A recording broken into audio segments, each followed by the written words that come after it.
কার মৃত্যু কোথায় হবে। প্রিয় দর্শক, আসসালামু আলাইকুম। আল্লাহ তাআলা মালাকুল আরহাব নামক এক শ্রেণীর ফেরেশতা সৃষ্টি করে রেখেছেন। এরা শিশু মাতৃগর্ভে থাকাকালীন তার মৃত্যু স্থানের মাটি তার রক্ত মাংসের সাথে মিশিয়ে দেন। ফলে জন্মের পর মানুষ যেখানে সেখানে ঘুরে বেড়ালেও মৃত্যুর পূর্বক্ষণে রক্ত মাংসের সাথে মিশানো মাটি যে স্থান থেকে নেওয়া হয়েছিল সেখানে এসে উপস্থিত হয় এবং সেখানেই তার মৃত্যু হয়। আল্লাহ তাআলা ঘোষণা করেন, হে নবী, আপনি বলে দিন, তোমরা যদি আপন গৃহের ভিতরেও থাকো তথাপি যার যেথায় মৃত্যু লেখা আছে তাকে অবশ্যই সেথায় পৌঁছাতে হবে। হাদিস শরীফে আল্লাহর নবী বলেন, প্রাচীনকালে হজরত আজরাইল আলাইহিস সালাম নবীগণের সাথে সাক্ষাৎ করতে আসতেন।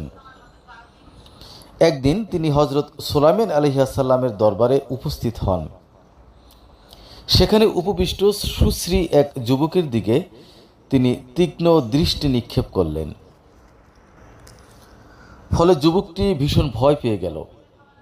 হজরত আজরাইল আলাইহিস সালাম প্রস্থানের পর উক্ত যুবকটি আরজ করলেন, হে আল্লাহর রাসূল, আমার একটি নিবেদন রয়েছে। আপনার হুকুমে বায়ু যেন আমাকে এই মুহূর্তে চীন দেশে পৌঁছে দেন।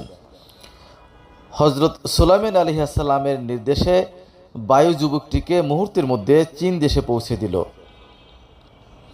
পুনরায় হজরত আজরাইল আলাইহিস সালাম দরবারে উপস্থিত হলে হজরত সুলাইমান আলাইহিস সালাম যুবকের দিকে তীক্ষ্ণ দৃষ্টিতে তাকানোর কারণ জানতে চাইলে তিনি বললেন, আমি সেদিনই চীন দেশে উক্ত যুবকের জান কবজ করার নিমিত্ত আদিষ্ট ছিলাম, অথচ আপনার দরবারে উপস্থিত দেখে আশ্চর্যজনিত হই।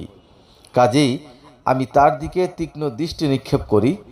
সে ভয় পেয়ে তাকে চীন দেশে পৌঁছে দেওয়ার জন্য আপনাকে অনুরোধ জানায়, আর আমি ওই দিনই সেখানে তার প্রাণ সংহার করি।